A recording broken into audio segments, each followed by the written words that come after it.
ఇవాళ నేనైతే మీకు ఇంకొక రెసిపీతో వచ్చేసాను మీ ముందుకు. అదేనండి, చికెన్ సూప్ చేస్తున్నాను. కొంచెం జలుబు చేసినట్టు, గొంతులో కొంచెం ఇబ్బందిగా ఉన్నప్పుడు మనం చేసుకొని తాగితే కనుక చాలా బాగుంటుంది. ఒక్కసారి నేను చెప్పినట్టుగా ట్రై చేసి చూడండి. జలుబు ఉన్నా కూడా లైట్గా తగ్గిపోతుంది. నాకు కొంచెం జలుబు చేసినట్టు ఉంటే నేను ట్రై చేసినాను అనమాట. ఇప్పుడు ఇది థర్డ్ టైమో ఫోర్త్ టైమో అనుకుంటా చేసినది నేను. దానికోసం అయితే కొంచెం బోన్స్ ఉన్నాయి చికెన్, ఒక 4-5 ముక్కలు వేసుకొని ఒక 2 గ్లాసుల నీళ్ళు పోసుకోండి. దాంట్లో కొంచెం ఉప్పు, పసుపు, ఇంకా నేను వేసినది అది కొత్తిమీర, ఎల్లిపాయలు, అల్లం అన్నమాట. అవి 3 కొంచెం అట్లా మెత్తగా దంచుకొని వేసినాను. ఇంకా కొంచెం నీళ్ళు వేడెక్కే ముందర మనము ముందుగానే దంచి పెట్టుకుంటాం కదా మిరియాలు, ఇంకొంచెం సొంటి అనమాట. మిరియాలు సొంటి ఉండేది వేసినాను అనమాట నేను.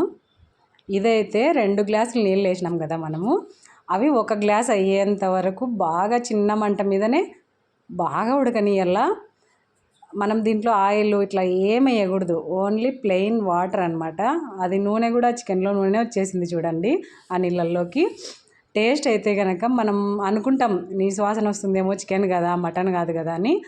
ఒక్కరవ కూడా ఉండదు అట్లా చికెన్ స్మెల్, చికెన్ ఆ నీసు వాసన చాలా బాగుంటుంది. అల్లం ఫ్లేవరు, ఎల్లిపాయలు వేసినాం కదా, అది కొత్తిమీర బాగుంటుంది చాలా. ఇంకా నేనైతే కనుక ఎక్స్పెక్ట్ చేయలేదన్నమాట. టేస్ట్ చాలా బాగా వచ్చిందనమాట. రెస్టారెంట్ టైప్ వచ్చేసింది ఆ టేస్ట్ అనమాట.